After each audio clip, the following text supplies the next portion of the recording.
चुप रहो, दिमाग मत खराब कर। बताओ थे ना। का भइल बा? काहे चुपचाप बैठल बाड़? अभी हमारे से मत बतिया, हमारा बहुत से बड़ सर दर्द करता, दिमाग बहुत खराब बटे।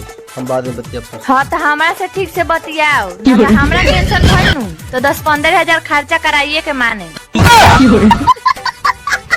भैया हो, रावण के 10 सिर रहा और आंख 20 है, लेकिन नजर सिर्फ एक लड़की पे, वो सीता पे। आजकल का लवंडन सर एक ठेबा, आंख 2 ठेबा, लेकिन नजर हर लड़की पे। बताओ असली रावण के हो? तू है। हाँ?